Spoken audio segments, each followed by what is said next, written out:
이 정도면 충분하지 않을까? 정년퇴직을 앞둔 59세, 나는 그렇게 생각했다. 교육청에서 30년 넘게 근무했고 별다른 사고 없이 퇴직까지 무사히 왔다. 매달 연금으로 200만 원이 나온다는 이야기를 들었을 때는 마음이 꽤 든든했다. 그런데 막상 퇴직하고 보니 이상하게 마음이 불안하다. 어디서 오는 불안인지, 왜 자꾸만 허전하고 두려운 건지 이유를 몰라 더 답답하다. 연금도 있고 큰 빚도 없는데 왜 불안한 걸까? 사실 이건 나만의 이야기가 아니다. 퇴직 후 삶을 겪어본 사람이라면 누구나 한 번쯤 느꼈을 그 묘한 공허함과 불안함. 그건 단순히 돈의 문제가 아니라 삶의 구조 자체가 완전히 달라졌기 때문이다. 1. 연금은 기초일 뿐 절대 완성이 아니다. 매달 200만 원이면 적은 돈은 아니다. 그런데 문제는 그 돈으로 하고 싶은 삶을 살 수 있느냐는 거다. 사례를 하나 들어볼게요. 사례 1. 60세 퇴직한 교육지원청 사무관, 연금만으로는 답답했어요.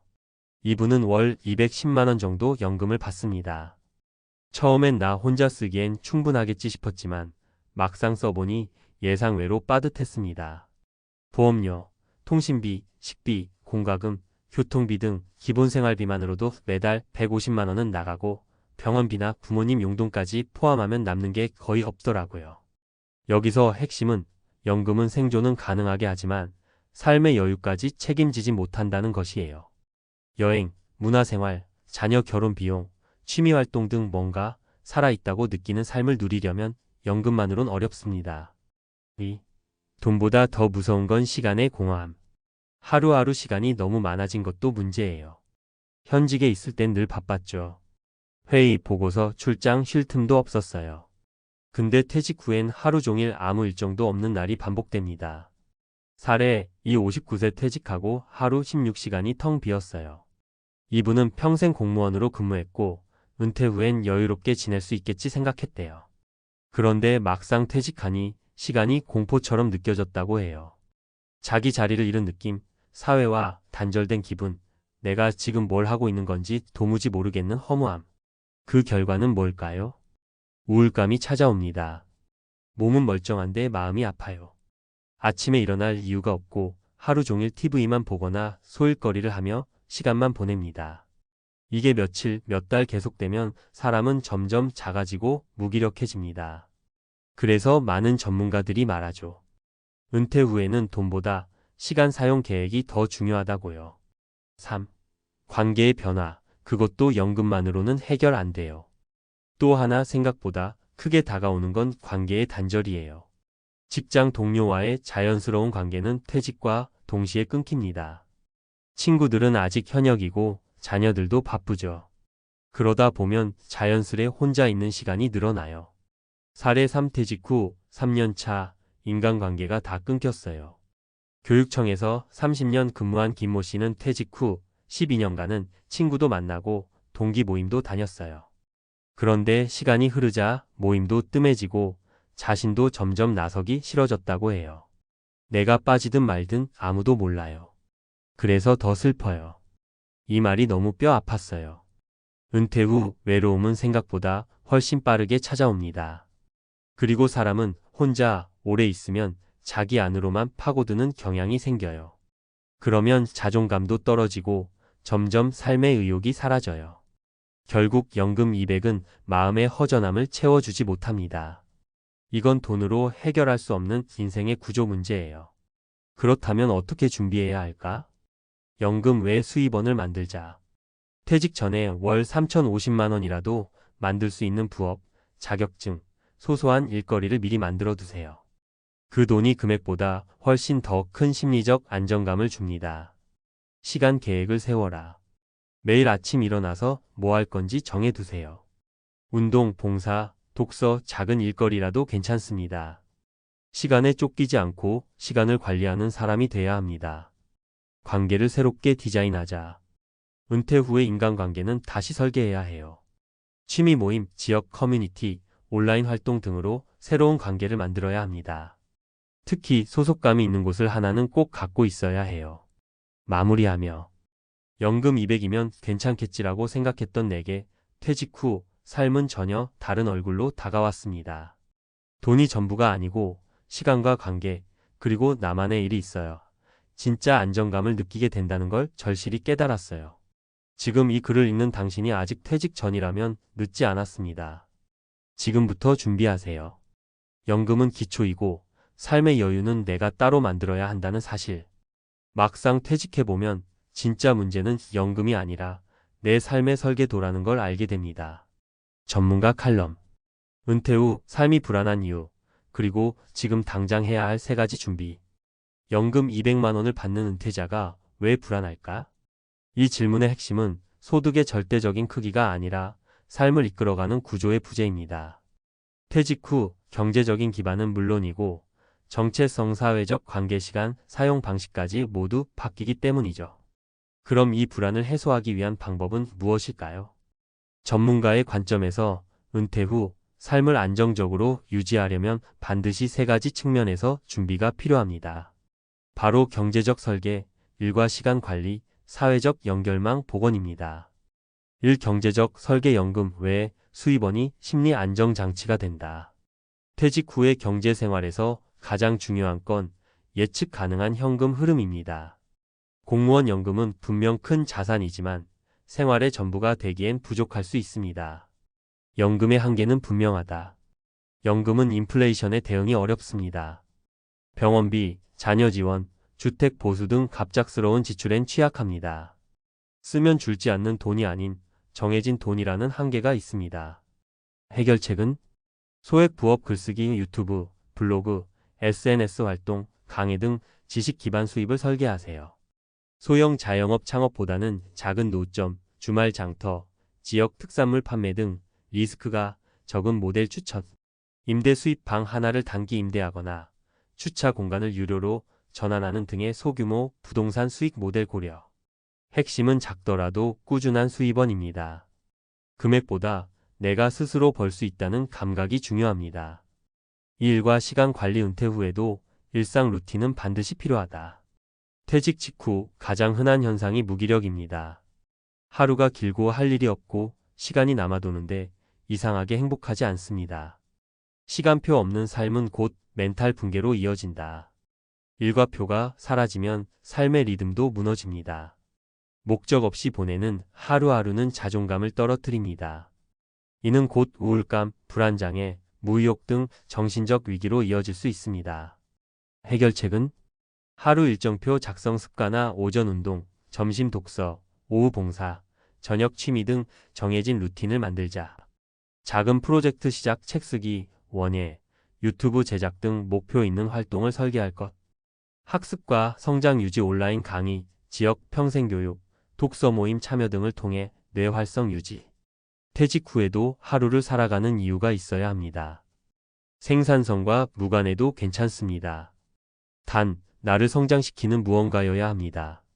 3. 사회적 연결망. 은퇴 후 외로움은 건강과 생존의 위협이 된다. 관계의 상실은 은퇴 후 가장 간과되는 리스크입니다.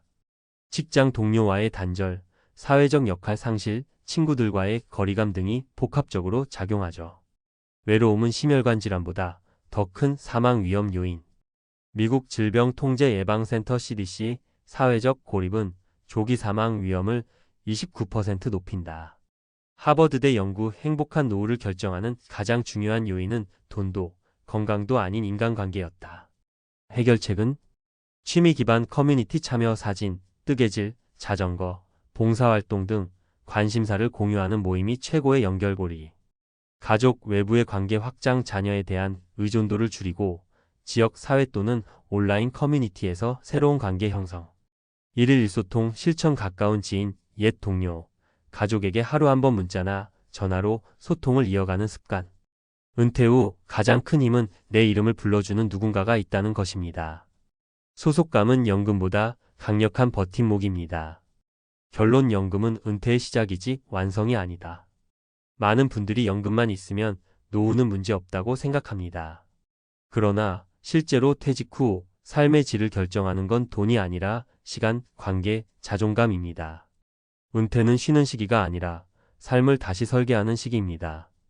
경제적 기반은 그 설계도의 일부일 뿐 전체가 아닙니다. 지금 퇴직을 앞두고 있다면 혹은 이미 퇴직했다면 이렇게 질문해 보세요. 내가 연금 외에 의지할 수 있는 수입은 있는가? 하루를 보람있게 보낼 수 있는 루틴이 있는가? 내 이름을 불러줄 사람이 곁에 있는가? 이 세 가지 질문에 예라고 말할 수 있다면 당신의 은퇴 후 삶은 분명 안정적이고 의미 있는 방향으로 흘러갈 수 있습니다. 이제 진짜 중요한 건 연금 수령액을 계산하는 게 아니라 어떻게 살아갈 것인지를 그리는 것입니다. 늦지 않았습니다. 지금부터라도 당신만의 인생 이막을 직접 설계해 보세요. 누구나 퇴직 후에는 휴식과 자유를 꿈꾸지만 현실은 기대만큼 달콤하지 않을 때가 많습니다. 안정적으로 보였던 자산마저 순식간에 무너지고 남은 삶의 방향까지 잃어버리는 순간이 찾아오면 마치 나 자신을 잃어버린 것 같은 허탈함이 밀려오죠. 오늘 이야기에서는 10억이라는 결코 적지 않은 금액을 가지고도 은퇴 후에 몰락해버린 한 사람의 생생한 경험을 통해 우리가 놓쳤던 은퇴 준비의 진짜 핵심이 무엇인지 함께 생각해 보려고 합니다. 안녕하세요. 오늘은 퇴직 후 몰락의 길 10억마저 지키지 못한 무너진 스토리라는 제목에 걸맞게 퇴직 후에 일어날 수 있는 여러 문제들과 그 원인을 살펴보려고 해요. 많은 분들이 은퇴하면 편하게 지낼 수 있겠지라고 생각하지만 막상 겪어보면 현실은 기대와 전혀 다를 수 있거든요. 특히 어느 정도 자산이 있다고 해서 무조건 안심할 수도 없고 막연하게 10억이면 충분하다고 생각하는 분들도 계시지만 실제로는 그 돈이 생각보다 금방 소진되는 경우가 많아요. 그래서 오늘은 그 이유와 함께 실제로 일어날 수 있는 상황들을 세 가지 사례로 나눠 말씀드릴게요. 1. 은퇴 후 무너지는 가장 큰 함정은 생활 패턴의 변화입니다. 먼저 대부분의 사람들이 퇴직 전에는 매달 월급이 들어오잖아요. 이때는 다음 달 월급을 믿고 경제 생활을 꾸려가곤 하죠. 은퇴 후에 가장 크게 바뀌는 건 정기 수입이 사라진다는 사실인데요. 그래도 10억이나 있으면 충분하지 않을까? 라고 생각하기 쉽지만 막상 실제 생활로 들어가면 자산을 제대로 운용하지 못한다면 금세 어려움을 겪게 됩니다. 예를 들어 사례 1을 들어볼까요? 사례 1. 50대 초반에 퇴직하며 10억 정도의 퇴직금과 투자 수익금을 손에 쥔 어씨는 처음 몇 달간은 이제 좀 편하게 살아도 되겠지라는 마음으로 느슨한 소비 생활을 시작합니다. 매달 정기적으로 나가는 관리비, 각종 보험료, 부모님 용돈, 그리고 한 번씩 떠나는 여행까지. 아직 목돈이 있으니 괜찮을 거야 라고 생각하다 보니 어느새 마음 놓고 지출하는 버릇이 생긴 거죠.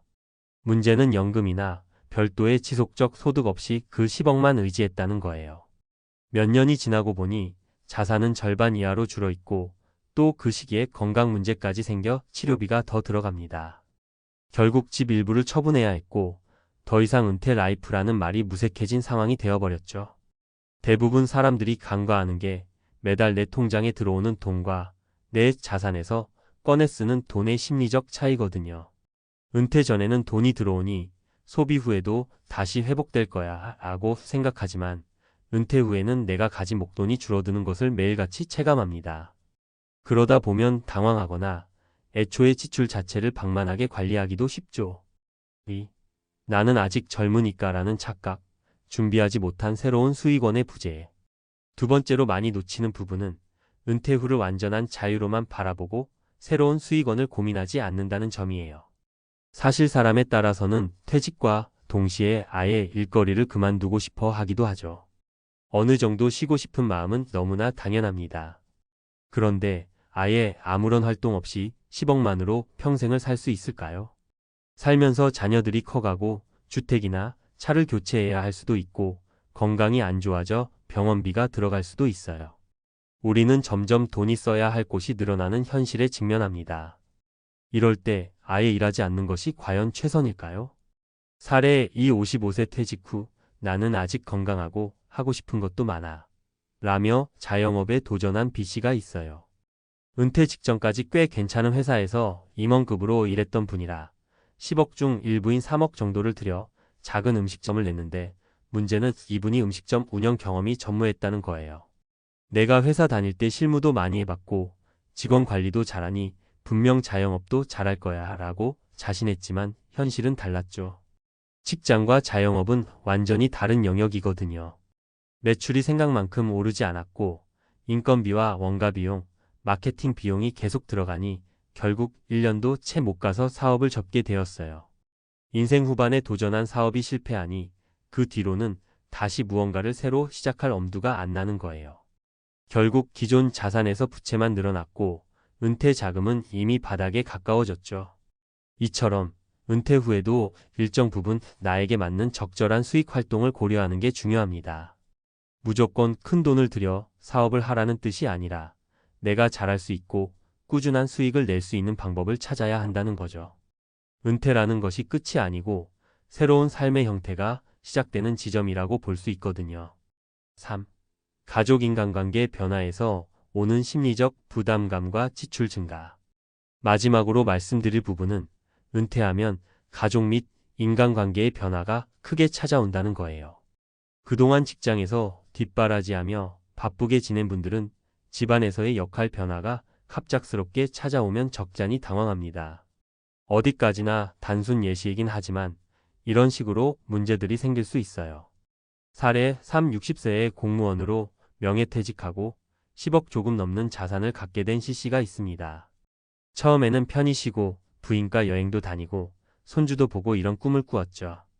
그런데 막상 은퇴를 하고 보니 부인이 평소엔 당신 회사가 있어요. 나도 편하다라는 말을 농담처럼 했던 게 사실이었더라고요. 서로 24시간 한 집에서 붙어 있다 보니 부부 갈등도 잦아졌고 아들이 경제적으로 어려움을 겪자 생활비를 자주 지원하게 됐어요. 게다가 손주 돌봄 비용이며 갑작스럽게 발생하는 경조사비 등 생각보다 훨씬 많은 지출이 발생했습니다. 평소에 알지 못했던 가정 내돈 문제들이 한꺼번에 몰려오니 그 스트레스가 상당한 거예요. 원래 계획하던 해외여행도 미루게 되고 부부 사이도 서먹서먹해졌습니다. 은퇴 전과 달리 이제 돈이 더 이상 들어오지 않는데 나만 쓰기에는 미안한 마음이 계속 들었고 그러다 보니 부인이나 자녀, 손주들에게 더욱 경제적으로 지원해 주려고 애쓰게 됐죠. 결과적으로 5년이 채 지나기도 전에 자산은 눈에 띄게 줄었고 심리적으로도 여기서 더 나빠지면 어쩌지? 하는 불안감이 커지면서 부부 갈등이 심해졌습니다. 결국 상의 끝에 일부 집을 담보로 대출을 받았고 그것마저도 나중엔 허덕이게 되는 상황으로 이어졌어요. 가족이나 인간관계 문제는 돈으로 명확히 해결할 수 없는 영역이기에 제대로 된 계획 없이 닥쳐오면 상당한 부담감이 생기게 됩니다.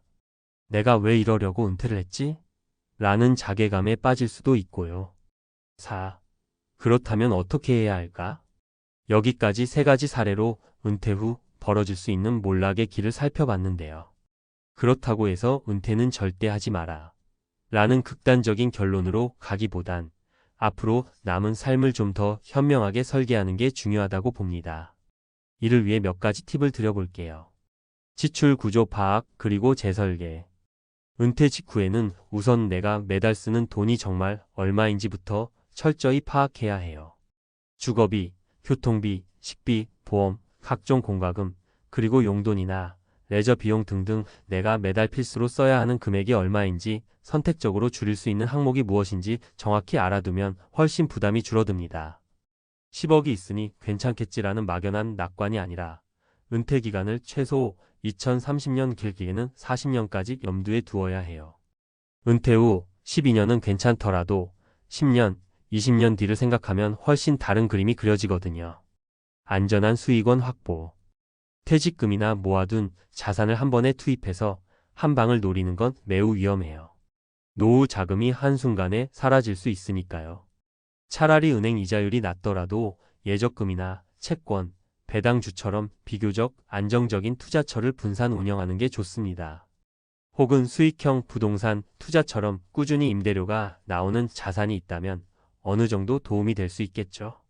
하지만 이마저도 무리한 대출을 끼고 레버리지를 일으키는 건 리스크가 크니 반드시 여러 시나리오를 검토하고 진행해야 합니다.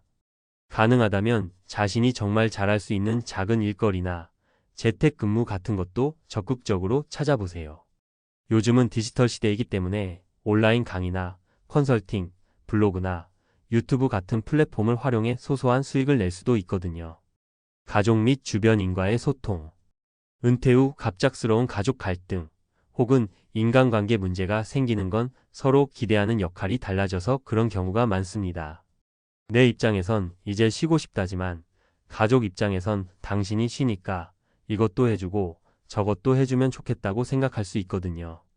가장 좋은 방법은 사전에 대화를 많이 해두는 거예요. 퇴직 후에 내가 어떻게 시간을 쓰고 싶은지, 경제적으로 어떤 기여를 할 수 있고 어느 부분은 어려운지 등을 서로 오픈해 놓고 이야기하면 갈등이 생길 확률을 크게 줄일 수 있습니다. 그리고 혹시라도 자녀나 주변 사람들에게 경제적 지원을 해야 하는 상황이 온다면 무조건적으로 주기보단 상대방과 함께 재무 계획을 세워보는 것도 방법이에요. 내가 얼마까지 도울 수 있고 그걸 어떤 방식으로 지원할 것인지를 명확히 합의해두면 내 자산을 지키면서도 관계를 덜 해치고 갈 수 있죠. 5. 몰락하지 않는 은퇴를 위해 필요한 마음가짐. 끝으로 몰락하지 않는 은퇴를 위해선 나 자신이 먼저 바뀌는 게 중요합니다. 직장에서 열심히 일해온 기간이 2030년 이상인데 갑작스레 모든 일에서 손을 놓고 쉰다고 해서 그 시간이 정말 풍요롭기만 한 건 아니거든요. 은퇴를 일의 끝이 아니라 새로운 라이프 스타일의 출발점이라 생각하세요. 내가 하고 싶은 게 무엇인지 기존에 못 해봤던 취미나 공부, 봉사활동 등도 괜찮아요. 너무 거창할 필요는 없지만 내가 하고 싶은 일, 할 수 있는 일을 찾아보면 의외로 즐거운 기회를 만날 수 있습니다. 자산이 10억이든 1억이든 어떤 금액이라도 잘 관리하지 않으면 금방 소진될 수 있습니다. 세상은 계속 변하고 내 건강 상태도 변하니 조금 더 장기적인 시야를 가지는 게 좋겠죠. 무엇보다 중요한 건 내가 나중에 후회하지 않을 것을 선택해 나가는 겁니다. 은퇴 전에는 회사가 나에게 무언가를 정기적으로 제공해 주지만 은퇴 후에는 내 스스로 내가 갈 길을 정하고 내가 나를 챙겨야 합니다. 맺은 말. 지금까지 10억이라는 결코 적지 않은 자산을 갖고 은퇴했음에도 왜 많은 이들이 몰락의 길을 걷게 되는지 사례 3가지를 통해 살펴봤는데요. 결국 결론적으로 은퇴 준비는 단순히 돈이 얼마 있느냐가 아니라 그 돈을 어떻게 운용하며 내가 어떤 삶의 목표와 일정한 수익 활동을 지속할 것인가에 달려 있다고 생각합니다. 분명 퇴직 후에는 자유로워질 수 있고 내 인생에서 한 번쯤 이젠 나를 위해 살아보자라는 마음으로 편히 쉴 수도 있어요. 하지만 그게 전부는 아니라는 점을 잊지 않으셨으면 좋겠어요. 부디 오늘 이야기가 은퇴 준비를 고민하는 분들께 조금이나마 구체적인 도움이 되었으면 하는 바람입니다. 어떻게 하면 내가 가진 자산을 지키면서도 새로운 삶의 의미를 찾을 수 있을까? 이 질문을 늘 가슴에 품고 현실에 맞는 계획을 세우고 유연하게 대처한다면 10억이 아니라 그보다 더 적은 금액으로도 충분히 풍요롭고 행복한 은퇴 생활을 이어갈 수 있을 거라 믿습니다. 감사합니다. 정말 열심히 살았는데 왜 나는 은퇴 후에 이렇게까지 어려움을 겪는 걸까? 이런 생각 한 번쯤 해보신 적 있나요? 직장 생활하면서 하루하루 살아가는 데만 집중하다 보면 정작 중요한 노후 준비는 뒤로 미뤄지곤 합니다. 모두가 안정적인 은퇴를 꿈꾸지만 현실은 그리 녹록지 않습니다. 특히 은퇴 후의 삶이 생각보다 긴데다 예기치 못한 경제적, 심리적 위기가 찾아오면서 많은 사람들이 무너지는 경우를 보게 됩니다. 오늘은 은퇴 후 모든 걸 잃었다는 충격적인 이야기를 통해 우리가 어떻게 은퇴 후 삶을 준비해야 할지 함께 생각해 보려고 합니다. 사례 3가지를 중심으로 현실적인 문제와 그 해결 방법을 이야기해 보겠습니다. 은퇴 후의 첫 번째 함정, 예상치 못한 경제적 위기. 사례 1, 55세에 퇴직한 어 씨의 이야기. 어 씨는 중소기업에서 30년 넘게 일했습니다. 성실하게 일하고 자녀들의 학비와 생활비를 지원하며 하루하루 바쁘게 살아왔죠. 정년퇴직 후 그가 손에 쥔 퇴직금은 약 2억 원. 처음에는 이 돈이면 충분히 살 수 있겠지라는 안일한 생각이었습니다. 하지만 자녀의 결혼비용, 부모님 병원비, 그리고 본인의 생활비까지 조금씩 돈이 빠져나가더니 불과 5년 만에 은행 잔고는 바닥이 났습니다. 더 큰 문제는 건강. 젊었을 때는 별거 아닌 것 같았던 만성질환이 은퇴 후 악화되었고 병원비가 예상보다 훨씬 많이 들었습니다. 결국 어 씨는 은퇴 후 가고 싶었던 시골 대신 월세 30만 원짜리 원룸으로 이사하며 하루하루를 절약하며 살게 되었습니다. 교훈. 경제적 위기를 막으려면 퇴직금만 믿고 있어서는 안 됩니다. 노후를 준비하며 작은 규모라도 지속 가능한 수익원을 만들어야 하고 건강 관리에도 미리 투자해야 합니다. 은퇴 후의 두 번째 함정 심리적 고립과 무기력. 사례 60대 혼자가 된 B씨의 이야기. B씨는 대기업에서 임원으로 퇴직했습니다. 주변에서 보기엔 성공한 인생처럼 보였지만 은퇴 후 그는 빠르게 무기력감에 빠졌습니다. 그는 직장 내에서는 누구보다 인정받는 사람이었지만 은퇴 후에는 아침에 눈을 뜰 이유조차 찾을 수 없었죠. 가족들과도 점점 대화가 줄어들었습니다.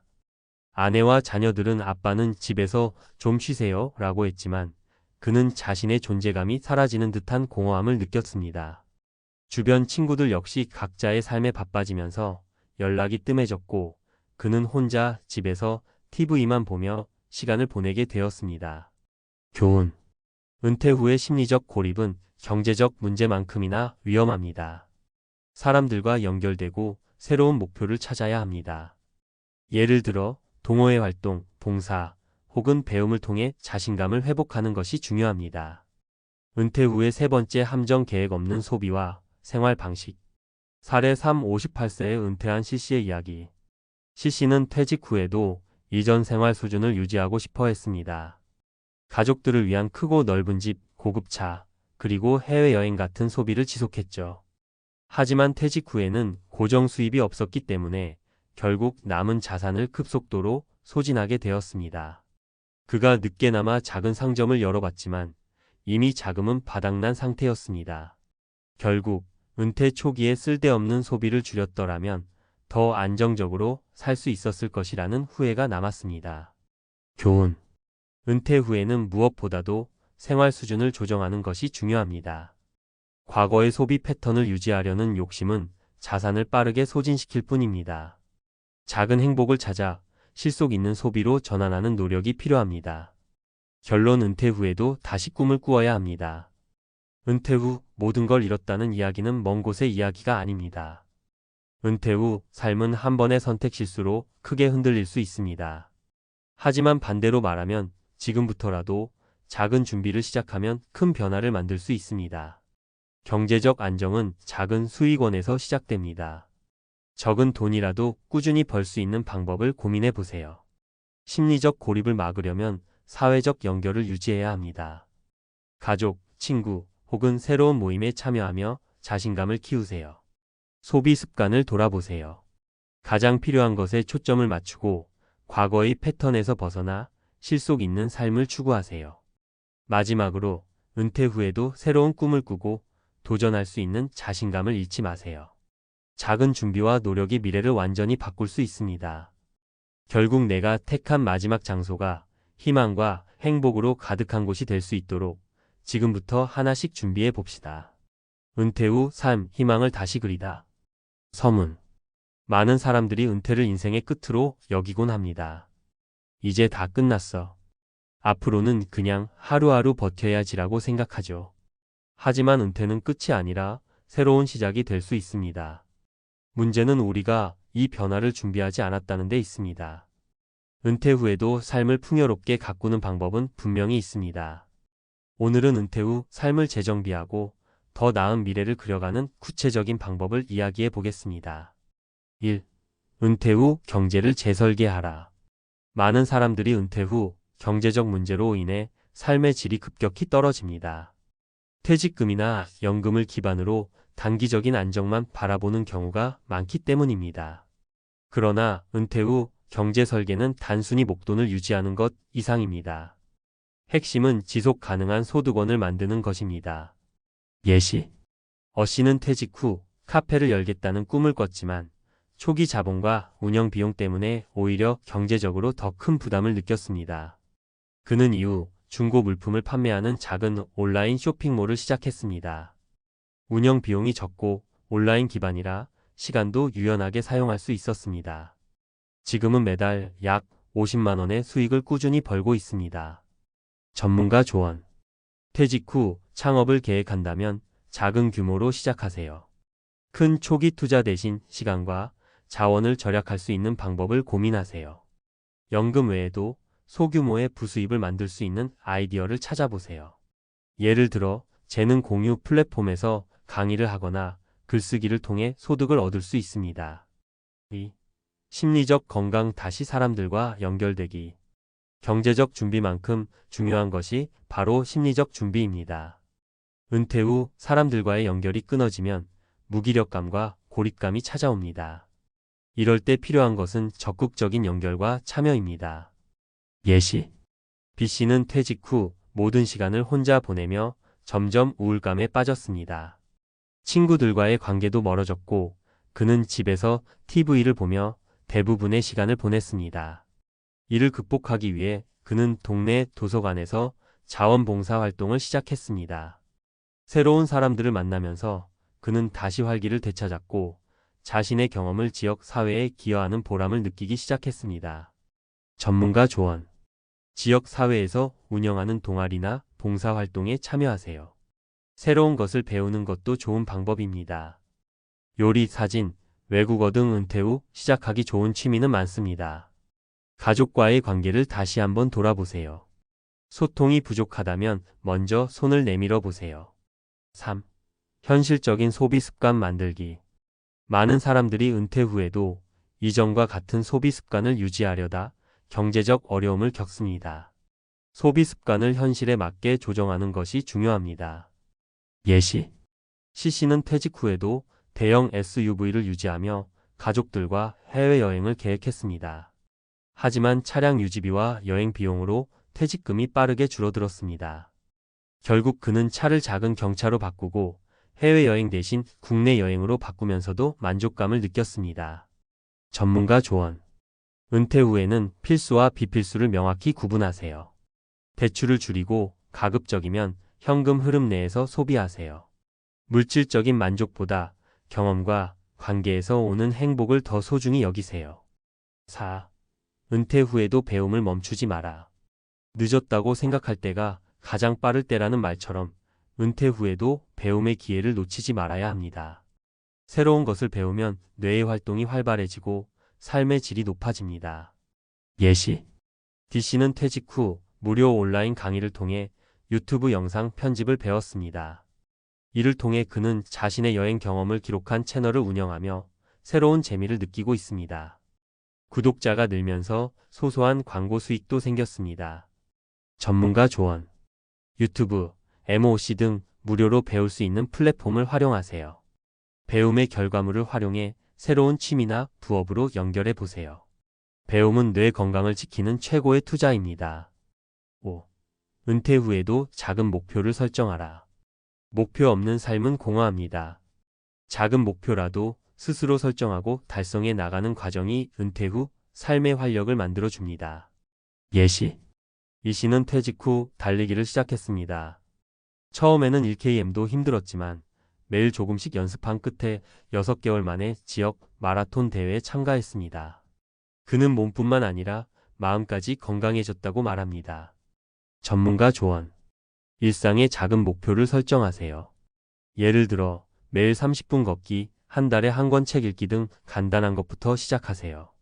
목표를 이루었을 때 자신을 칭찬하고 다음 목표를 설정해 보세요. 마무리하며 은퇴 후에도 인생은 계속된다. 은퇴 후 삶은 도전이 아닌 포기라고 생각하기 쉽습니다. 하지만 그것은 오해입니다. 삶의 방향은 우리의 선택에 따라 달라질 수 있습니다. 경제적 준비는 작더라도 꾸준히 만들어야 합니다. 심리적 건강을 위해 사람들과의 연결을 놓치지 마세요. 배움을 멈추지 않고 작은 목표를 통해 삶의 의미를 되찾으세요. 이 모든 과정을 통해 결국 은퇴 후의 삶은 우리가 그리는 대로 다시 만들어질 수 있습니다. 다시 시작할 용기만 있다면 은퇴는 끝이 아니라 새로운 시작이 될 것입니다. 대기업 퇴사 6개월 후 이렇게 무너질 줄이야. 조기 퇴직의 충격적 진실과 생존 전략. 조기 퇴직을 고민하는 많은 직장인들은 퇴사 후의 자유를 꿈꿉니다. 더 이상 상사의 눈치를 볼 필요도 없고 스트레스를 받으며 야근하는 생활도 끝납니다. 그런데 정말 퇴사 후의 삶이 그렇게 자유롭기만 할까요? 대기업을 퇴사한 후 6개월이 지나면 현실은 기대와는 전혀 다르게 다가옵니다. 오늘은 실제 사례들을 통해 조기퇴직의 충격적인 현실과 그 속에서 어떻게 생존 전략을 세울 수 있는지 이야기해 보겠습니다. 1. 경제적 여유가 있다는 착각. 많은 사람들이 대기업을 퇴사할 때 어느 정도의 저축과 퇴직금을 믿고 경제적으로 여유가 있을 거라고 생각합니다. 하지만 현실은 그리 간단하지 않습니다. 첫 번째 사례로는 20년간 대기업에서 근무한 김 씨의 이야기를 들어볼까요? 김 씨는 퇴직금으로 1억 원 가까운 돈을 받았고 그 돈으로 1년간은 충분히 생활할 수 있을 거라 생각했습니다. 그러나 퇴사 후 생활비는 생각보다 많이 들었고 퇴직한 지 6개월 만에 저축해둔 돈이 절반 이상 사라진 것을 발견했습니다. 특히 예상치 못한 지출들이 발생합니다. 건강보험료와 각종 세금, 갑작스러운 의료비, 그동안 미뤄왔던 가족들과의 여행 등 계획에 없던 지출들이 쌓이면서 생각보다 빠르게 경제적 어려움에 직면하게 됩니다. 김 씨는 퇴직금이 꽤 많다고 느꼈지만 6개월 만에 사라질 줄은 몰랐습니다. 더군다나 새로운 수입원이 없다 보니 불안감이 커져갔죠 라고 말했습니다. 이 사례는 단순히 퇴직금을 믿고 퇴사하는 것이 얼마나 위험할 수 있는지를 잘 보여줍니다.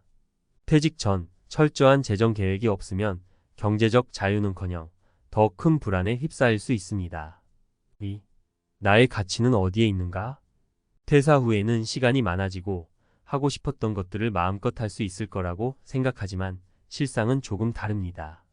30년 가까이 대기업에서 일한 이 씨는 퇴사 후 나는 이제 자유다 라고 외치며 휴식을 즐겼습니다. 하지만 시간이 지나자 내가 지금 뭘 하고 있지? 라는 질문이 떠오르기 시작했습니다. 그는 자신의 정체성이 회사와 직업에 너무 많이 얽매여 있다는 사실을 깨달았습니다. 이 씨는 회사를 떠난 지 6개월 정도 지나니 무력감이 밀려왔어요. 내가 사회에서 어떤 의미 있는 일을 하고 있는가를 계속 고민하게 되었죠. 결국 자존감이 많이 떨어졌어요 라고 말했습니다. 그는 다시 일하고 싶었지만 퇴직 후 6개월간 아무 일도 하지 않다 보니 재취업은 생각처럼 쉽지 않았습니다. 이런 사례는 퇴직 후에도 자기 자신을 어떻게 유지할 것인가에 대한 질문을 던져줍니다. 퇴직 전에 자신이 하고 싶은 일 혹은 새로운 도전을 준비해 놓지 않으면 공허함과 자존감의 하락을 경험할 가능성이 높습니다. 3. 나를 둘러싼 관계의 변화. 퇴사 후 예상하지 못한 또 다른 문제는 인간관계입니다. 회사에서의 동료와 상사와의 관계는 더 이상 유지되지 않고 새로운 인간관계는 쉽사리 만들어지지 않습니다. 박 씨의 사례를 보겠습니다. 그는 15년간 다니던 대기업에서 퇴사한 후 친구들과의 관계가 서서히 끊어졌습니다. 친구들은 여전히 회사에 다니고 바쁜 일정을 소화하며 살아가고 있었기 때문입니다. 퇴사 후의 생활은 예상과 달리 외로움과 고립감이 찾아왔습니다. 박 씨는 처음에는 동료들과 가끔씩 만나서 이야기를 나누었지만 시간이 지날수록 더 자주 보지 않게 되었어요. 이제는 혼자 있는 시간이 훨씬 많아졌고 그 외로움이 너무 힘들더군요 라고 말했습니다. 퇴직 후 새로운 사회적 관계를 형성하지 않으면 이런 고립감은 점점 더 심해질 수 있습니다. 충격적 진실 그리고 생존 전략. 이 세 가지 사례는 조기 퇴직이 단순히 자유와 여유를 의미하는 것이 아니라는 것을 보여줍니다. 퇴사 후 찾아오는 경제적 압박, 정체성의 혼란, 인간관계의 단절은 누구에게나 닥칠 수 있는 현실입니다. 그럼에도 불구하고 퇴사 후 생존 전략을 잘 세운다면 이 어려움들을 극복할 수 있습니다. 첫째, 퇴직 전 철저한 재정 계획을 세우세요. 퇴직금을 어떻게 관리할지, 퇴직 후 고정 수입을 어떻게 만들지에 대한 계획이 없다면 경제적 불안은 계속해서 따라다닐 것입니다. 가능하다면 재정 전문가의 도움을 받는 것도 좋은 방법입니다. 둘째, 퇴직 후의 삶을 의미 있게 만드는 계획을 세우세요. 새로운 취미를 갖거나 봉사활동 혹은 재취업이나 새로운 직업에 도전하는 것도 좋습니다. 중요한 것은 자신이 사회에서 여전히 가치 있는 존재라는 사실을 스스로에게 증명하는 것입니다. 셋째, 인간관계의 변화를 준비하세요. 퇴사 후에도 유지할 수 있는 새로운 인간관계를 미리 만들어두는 것이 중요합니다. 혹은 새로운 사람들과의 만남을 위해 취미나 동호회 활동을 시작하는 것도 좋습니다. 사회적 관계는 우리 삶에서 큰 부분을 차지하고 이를 놓치지 않는 것이 외로움을 극복하는 길입니다. 조기 퇴직은 누구나 한 번쯤 꿈꾸는 일이지만 그 이면에는 수많은 어려움이 숨겨져 있습니다. 이러한 현실을 미리 준비하고 철저한 계획을 세운다면 퇴사 후에도 성공적으로 새로운 삶을 시작할 수 있을 것입니다. 퇴사 후 6개월의 시간이 지나면서 생각보다 많은 이들이 혼란에 빠지는 경우를 보아왔습니다. 조기 퇴직이라는 단어는 멋지게 들리지만 실상은 쉽지 않죠. 오늘은 퇴사 후 삶에서 왜 무너지게 되는지, 그리고 그 속에서 진짜로 살아남는 방법에 대해 조금 더 깊이 들어가 보겠습니다. 퇴사 후 자유의 함정에 빠지다. 대부분의 사람들이 퇴직 후 가장 먼저 기대하는 것은 자유입니다. 하지만 그 자유는 상당히 달콤한 동시에 위험할 수 있습니다. 퇴사 후 한동안은 그동안 쌓여있던 스트레스를 풀고 휴식을 즐기며 자유로운 시간을 만끽할 수 있습니다. 그러나 시간이 지남에 따라 아무 일도 하지 않고 지속되는 자유는 오히려 큰 무력감을 안겨줍니다. 퇴직 후 6개월이 지나면 많은 이들이 이 무력감에 부딪힙니다. 처음에는 그저 조금 쉬자라고 생각했던 것이 이내 내가 이렇게 시간을 낭비해도 괜찮을까? 라는 불안감으로 변합니다. 특히 평생 동안 조직 생활을 해오며 직장에서 자신의 존재, 가치를 확인해 온 사람일수록 이 변화는 더욱 크게 다가옵니다. 경제적 불안의 실체. 두 번째로 중요한 문제는 경제적 불안입니다. 조기 퇴직을 선택할 때 많은 사람들이 이 정도면 충분하다라는 마음으로 퇴직금을 계산합니다. 하지만 예상하지 못한 지출은 언제나 있습니다. 6개월이 지나고 나면 퇴직금이 생각보다 빨리 줄어드는 것을 경험하게 됩니다. 한 가지 예로 퇴직 후 한 번도 생각해보지 않았던 세금과 건강보험료가 불쑥 찾아오죠. 퇴직 전에는 월급에서 자동으로 나가던 세금과 보험료가 퇴직 후에는 일일이 따로 내야 한다는 점에서 심리적으로도 경제적으로도 큰 부담이 됩니다. 그뿐만 아니라 퇴직 이후 가족들과의 시간에 더욱 집중하고 싶어서 미뤄왔던 여행이나 취미 활동을 시작하게 되면 예상 외의 지출이 쌓이기 시작합니다. 퇴직 후 6개월 내외에 경제적 불안이 커지는 이유는 바로 이 예상치 못한 지출 때문입니다. 은퇴 후 삶에서 가장 중요한 것은 고정적 수입을 만드는 것입니다. 월급이라는 안정적인 수입원이 사라진 순간 재정적 불안감은 급격히 증가할 수밖에 없습니다. 그래서 퇴직 전부터 꾸준히 고정 수입을 만들기 위한 준비를 해야 합니다. 소규모 창업이든 연금이든 투자를 통한 이자, 수익이든 다양한 방식으로 월별 수입원을 마련해 두는 것이 중요합니다. 새로운 관계, 그리고 자존감 회복. 퇴사 후 6개월 정도가 지나면 직장 생활에서 멀어진 만큼 사회적 관계도 변화를 겪습니다. 이전에는 매일 동료들과 자연스럽게 어울리며 형성되었던 관계들이 퇴직과 함께 서서히 끊기기 시작합니다. 회사라는 공동체가 사라지면 새롭게 관계를 형성하기가 그리 쉽지 않죠. 문제는 바로 이 부분입니다. 사회적 관계가 단절되면 인간은 심리적으로 고립감을 느끼기 시작합니다. 그리고 그 고립감은 자존감의 하락으로 이어질 수 있습니다. 특히 남성들의 경우 퇴직 후 이 같은 고립감을 더 크게 느끼는 경향이 있습니다. 남성은 사회적 자존감을 직장이나 직업에서 찾는 경우가 많기 때문에 퇴직 후의 공백은 더 깊이 다가옵니다. 그렇다면 이런 고립감과 자존감의 하락을 어떻게 극복할 수 있을까요? 첫 번째로 중요한 것은 새로운 관계를 미리 준비하는 것입니다. 퇴직 후의 삶을 미리 계획하고 그 안에서 새로운 공동체에 속할 수 있는 활동을 찾는 것이 좋습니다. 예를 들어 동호회나 봉사활동 등을 통해 자신을 필요로 하는 자리를 만들고 그 안에서 의미 있는 사회적 관계를 형성하는 것이 도움이 됩니다. 두 번째는 자존감을 회복하는 것입니다. 이 과정은 단순히 돈과 일만으로 해결될 수 없습니다. 나 자신이 누구인지, 무엇을 위해 살아가는지에 대한 깊은 내적 성찰과 이를 바탕으로 한 자기 개발이 필요합니다. 요즘은 인생 2막이라는 말을 많이 하는데 단순히 직장을 떠나는 것이 아니라 인생에서 새로운 도전을 시작하는 단계로 생각하는 것이 중요합니다. 생존을 위한 진짜 전략. 결국 조기 퇴직 후 6개월이 지나면 많은 이들이 겪는 현실은 자유가 오히려 촉새가 된다는 것입니다. 그렇기 때문에 퇴직 전부터 다음과 같은 생존 전략을 세우는 것이 필수적입니다. 첫째, 재정적 계획을 철저히 세우라. 고정적 수입을 만들기 위한 방안을 마련해야 합니다. 월세 수입, 연금, 투자 수익 등을 통해 매달 일정한 수입을 확보하는 것이 중요합니다. 그뿐만 아니라 불필요한 지출을 줄이고 소비 패턴을 미리 조정하는 것도 필요합니다. 둘째, 퇴직 후의 삶을 미리 계획하라. 퇴직 후에 하고 싶은 일이나 취미, 봉사활동 등을 미리 구상해 놓아야 합니다. 아무런 준비 없이 시간을 보내다 보면 공허함이 밀려오고 자존감이 떨어질 가능성이 큽니다. 퇴직 후에도 나 자신이 의미 있는 삶을 살고 있다는 것을 스스로 느낄 수 있도록 준비해 두어야 합니다. 셋째, 사회적 관계를 유지하고 확장하라. 퇴직 후에도 동료나 친구들과의 관계를 유지하기 위해 노력해야 합니다. 또한 새로운 인간관계를 형성할 수 있는 기회를 찾아 적극적으로 참여하는 것이 중요합니다. 마무리하며 퇴사 후 6개월이 지나면 많은 이들이 예상하지 못했던 경제적 어려움과 정체성의 혼란을 겪습니다.